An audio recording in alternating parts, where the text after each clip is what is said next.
Emily was the girl everyone adored. At 19, she was the epitome of perfection, a radiant smile that lit up the room, a voice as soft as a summer breeze, and a heart brimming with kindness. As the pastor's daughter, she embodied everything a church girl should be: modest, obedient, and fiercely devoted to God. Every Sunday, her angelic voice led worship, moving the congregation to tears. She never missed morning devotion, never questioned the rigid rules. To the world, Emily was flawless, a beacon of purity. But beneath her perfect facade, Emily's heart ached with a suffocating sense of entrapment. She was exhausted by rules she didn't choose, by the weight of being the pastor's daughter, by the constant pressure to be faultless. Deep down, she yearned for the vibrant, untamed world beyond the church's walls, a world that pulsed with freedom, excitement, and forbidden allure. At college, she overheard girls whispering about wild weekend parties, exclusive VIP clubs, and wealthy men who showered them with lavish gifts. They strutted in bold makeup and designer clothes, living unburdened by a congregation's watchful eyes. Emily sat silently, absorbing their stories, her curiosity simmering like a storm ready to break. And then came Sophia. Sophia was everything Emily had been cautioned against: stunning, fiercely confident, and dripping with effortless glamour. Her perfume was a cloud of luxury, her walk a declaration of ownership over every room she entered. She always had the latest phone, a new designer handbag, and tantalizing tales of rich men who worshipped her. Emily couldn't tear her eyes away. Sophia was a wildfire, beautiful, untamed, and dangerous. One sweltering afternoon, Sophia slid into the seat beside Emily in the bustling cafeteria, her manicured fingers lazily stirring her drink. "You're always so quiet, church girl," she teased, a knowing smile curling her lips, her eyes glinting with mischief. Emily managed a shy, trembling smile. "I just don't talk much." Sophia leaned closer, her voice dropping to a conspiratorial whisper. "But you listen." She paused, her smirk sharpening. "And I know you wonder what it's like." Emily's shoulders stiffened, her heart pounding. "What do you mean?" Sophia tilted her head, her eyes gleaming with dangerous amusement. "The life. The fun. The freedom. No rules, no expectations, no one watching your every move, waiting for you to be perfect." Emily opened her mouth to protest, but the words dissolved in her throat. Her pulse raced with a mix of fear and longing. Sophia's soft chuckle sent a shiver down her spine. "Relax, I'm not here to corrupt you," she said, tapping her straw against the cup. "I just think you'd be dangerous if you ever stopped pretending." Emily's breath hitched. Sophia had no idea how right she was, or how deeply her words pierced. The first lie was small, almost innocent. Emily's father, Pastor Michael, had instructed her to come straight home after choir practice. Instead, she found herself at Sophia's house, her heart thumping with nervous excitement. Just for an hour, she told herself, desperate to glimpse Sophia's world. Sophia's home was a stark contrast to Emily's strict, orderly life. No Bible verses adorned the walls, no curfew loomed like a guillotine. Instead, music throbbed through the rooms, shaking the very air. The scent of expensive perfume lingered, mingling with the glow of ring lights as girls lounged on velvet couches, their laughter wild and carefree as they filmed TikTok videos. Sophia tossed Emily a dress, short, tight, and daring, unlike anything Emily had ever worn. "Try it on," she urged, her voice laced with challenge. "No one will know." Emily hesitated, her fingers trembling as they brushed the silky fabric. Then, slowly, she slipped it on. In the mirror, a stranger stared back, not the pastor's daughter, not the quiet, obedient girl, but someone bold, someone dangerous. A surge of exhilaration coursed through her, tinged with a flicker of fear. For the first time, Emily wondered if she'd been living the wrong life all along. The first time she sneaked out, it was terrifyingly easy. Her parents were at a church vigil, her younger siblings fast asleep. Sophia's text lit up her phone. "Are you ready?" Emily's hand shook as she changed into the dress, her fingers fumbling with makeup she'd secretly practiced applying, mimicking Sophia's flawless technique. In the mirror, she barely recognized the girl staring back, her eyes alight with a wild, reckless energy. Her heart hammered as she stepped outside, the cool night air kissing her skin. She slid into the back of a waiting taxi, her pulse a deafening drumbeat. At the club, the music was a living thing, deafening, pulsing, overwhelming. The lights flashed in a dizzying blur, the air thick with the heady mix of perfume, sweat, and something intoxicatingly forbidden. Girls moved with effortless grace, their confidence magnetic. Men watched them like predators eyeing prey. Sophia leaned in, her breath warm against Emily's ear. "Welcome to the real world, church girl." Emily's chest tightened, a cocktail of fear and exhilaration flooding her veins. She should have been afraid. She should have turned back, run home to the safety of her old life. But she didn't. Instead, she craved more, the way eyes followed her in that dress, the thrill of shattering rules, the reckless freedom in Sophia's laughter. That night unlocked something inside her, something wild, something dangerous. And it was only the beginning. The first lie had been small. The second was effortless. "I'm sleeping at Lily's for a Bible study," Emily told her father. Pastor Michael beamed with pride, his eyes warm with trust.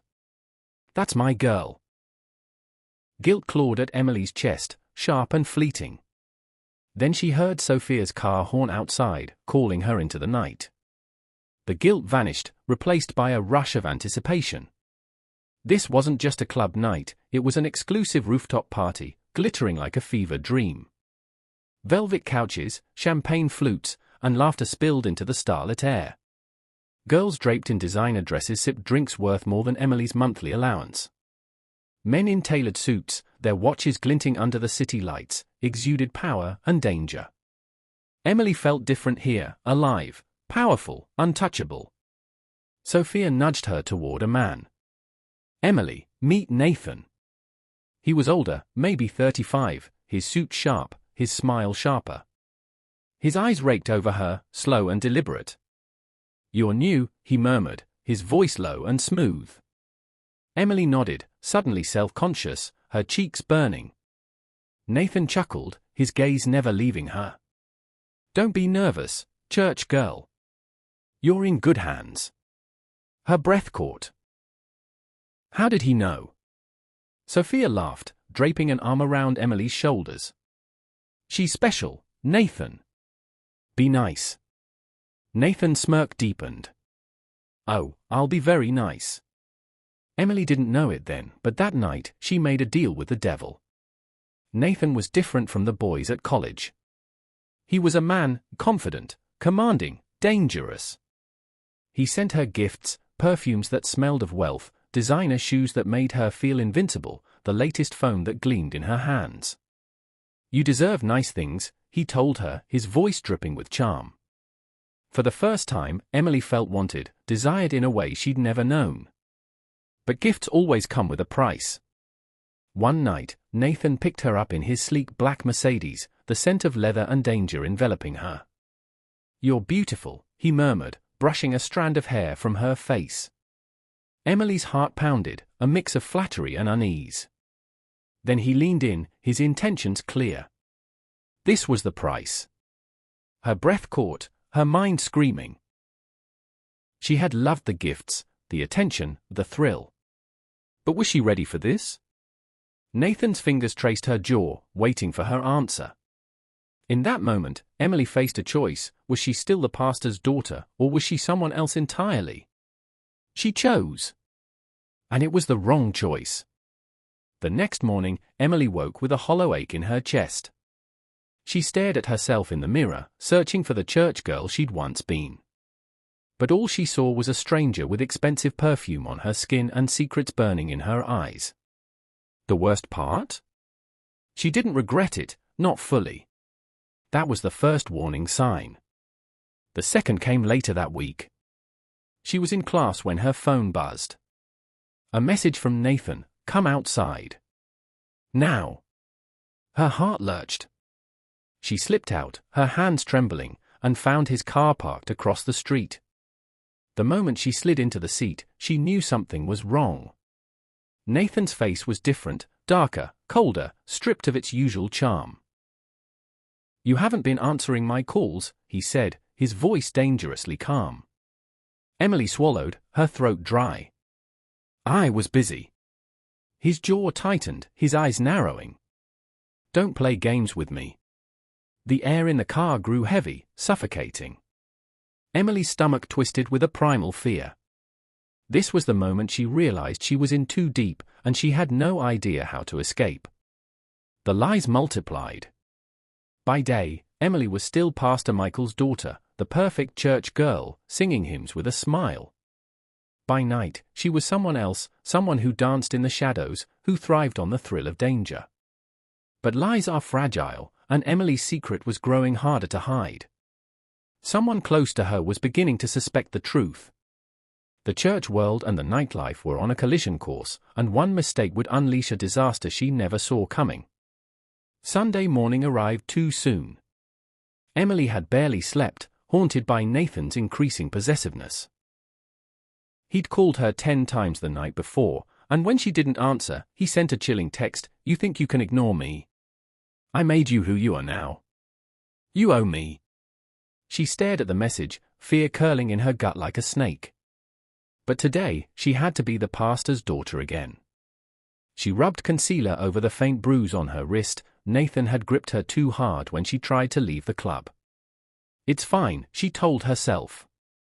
"No one will notice." Or so she thought. As she sat in the front row at church, bowing her head in prayer, she felt a pair of sharp eyes boring into her. Her mother, Mrs. Clara Thompson, noticed everything. After the service, Emily tried to slip past her parents and escape to her room, but her mother's voice stopped her cold. "Emily." Her stomach twisted. "Yes, Mom." Mrs. Thompson studied her, her gaze piercing. "You've been distant," she said, reaching out to touch the concealer-covered mark on Emily's wrist. "What happened here?" Emily's breath caught, her heart racing. "Nothing, Mom. I burned myself while ironing my dress." Her mother's frown deepened. "I don't recall you using the iron lately." Emily's hands grew clammy. "I used Lily's. I slept over at her house." Mrs. Thompson's eyes darkened, a storm brewing in their depths. Something about her stare made Emily's stomach lurch. She knew, maybe not everything, but enough. Her mother sighed. "Come help me in the kitchen, Emily." Emily hesitated. "Mom, I have to." "Now, Emily." There was no arguing. The kitchen smelled of fresh spices and fried plantains, but the air felt heavy with unspoken tension. Emily stood beside her mother, chopping onions, her hands trembling as she tried to act normal. "Tell me the truth, Emily," her mother said suddenly, her voice soft but unyielding. Emily's knife froze mid-cut, her chest tightening. "What do you mean?" "Mrs. Thompson wiped her hands on her apron and turned to face her daughter, her eyes filled with a mix of love and fear. "You're lying to me. I can feel it." Emily forced a laugh, but it sounded hollow. "Mom, you're overthinking." Mrs. Thompson's voice softened, but her words cut deep. "I was young once, too, Emily. There's a certain glow when a girl is in love. But there's also a darkness when a girl is in trouble." Emily's throat closed up, her heart pounding so loudly she was sure her mother could hear it. "I don't know what you're talking about." Her mother's gaze held hers, unwavering. "Be careful, Emily. The devil always gives gifts with one hand and takes something greater with the other." The word struck like a blade, slicing through Emily's fragile defenses. She thought of Nathan, the gifts, the nights out, the danger creeping closer every day. Was she already losing more than she'd gained? Her mother touched her hand gently. "You can tell me anything, my child." For a fleeting moment, Emily wanted to confess everything, the lies, the nights out, Nathan's suffocating grip on her life. But then her phone vibrated in her pocket. Another message from Nathan, "Come outside. Now." Her stomach flipped. She pulled her hand away, forcing a brittle smile. "I need to go study, Mom." She rushed out of the kitchen before her mother could stop her, missing the worried tears welling in Mrs. Thompson's eyes. Emily slipped out of the house and found Nathan parked near the corner. The moment she got in, the air felt wrong, thick with menace. Nathan wasn't smiling. His jaw was tight, his fingers gripping the steering wheel like a vice. "You're avoiding me," he said, his voice cold as ice. Emily shook her head, her voice trembling. "No, I was just busy." He exhaled sharply, then grabbed her chin, forcing her to meet his gaze. "Don't lie to me, Emily." Fear surged through her, sharp and paralyzing. The charming, charismatic Nathan was gone. This Nathan was a predator, his eyes glinting with something dark and dangerous. "I am sorry," she stammered. His grip loosened, and he sighed, a forced smile curling his lips. "Good girl." He reached into his pocket and handed her a small box. Inside was a gold bracelet, expensive, beautiful, heavy with meaning. "A gift," he said, his voice low. "To remind you who you belong to." Emily's skin crawled at the word belong. But she nodded, slipping the bracelet onto her wrist, her heart sinking. In that moment, she realized she wasn't free anymore. At school, Emily tried to cling to her facade, but someone was watching. Her best friend, Lily, pulled her aside one afternoon, her eyes filled with concern. "Emily, we need to talk." Emily forced a smile, her stomach churning. "What about?" Lily crossed her arms, her voice trembling with worry. "You're different. You disappear, you lie about where you are," and her voice dropped to a whisper. "You smell like alcohol sometimes." Emily's pulse quickened, panic clawing at her chest. "I'm fine, Lily." "Really?" Lily's eyes softened, but her tone was firm. "You know I love you, right? Tell me the truth. Are you in trouble?" Emily laughed nervously, the sound brittle. "No, everything's fine." But Lily wasn't convinced. "Fine. If you won't tell me, I'll find out myself." Emily's heart stopped. "What do you mean?" she whispered. Lily looked her dead in the eye, her voice steady. "I followed you last night, Emily." Emily's world tilted. "You or what?" "I saw you," Lily said, her voice breaking with betrayal. "At the club, dressed like someone else." "That wasn't you, Emily. That wasn't the girl I grew up with." Emily's body went cold, her hands trembling. "It's not what you think," she said, her voice barely audible. "Then explain." Lily pleaded, her eyes glistening with tears. "Is someone forcing you? Is it that guy?" Emily's throat closed up. She thought of Nathan's bruising grip, his cold stare, the way he'd claimed her as his own. But she couldn't tell Lily. If Nathan found out. She forced another laugh, the sound hollow. "I'm fine, Lily. I just needed money. That's all." Lily's face crumpled. "You don't need money that badly, Emily." Emily looked away, her heart breaking. "You don't understand." Lily grabbed her hand, her voice desperate. "Then make me understand." Emily pulled away, her voice shaking. "We're done talking." She turned and walked away, each step heavier than the last. She'd lost her best friend. And she had no idea how much worse things were about to get. Emily's double life was crumbling. Nathan's true nature was unraveling, revealing the predator beneath the charm. A single mistake would soon push her into the most dangerous moment of her life. The choices she'd made, the pain she'd endured, the betrayal she'd suffered, were they truly behind her, or was the past lying in wait, ready to strike? Life has a cruel way of resurrecting the things we try to bury. When it does, will Emily be ready? Can anyone ever outrun their past, or does it always find a way back? Should pain be forgotten, or does it serve as a brutal lesson for the future? If you were in Emily's shoes, what would you do next? Stay tuned for part 2, because the storm is far from over, and when it breaks, not everyone will emerge unscathed.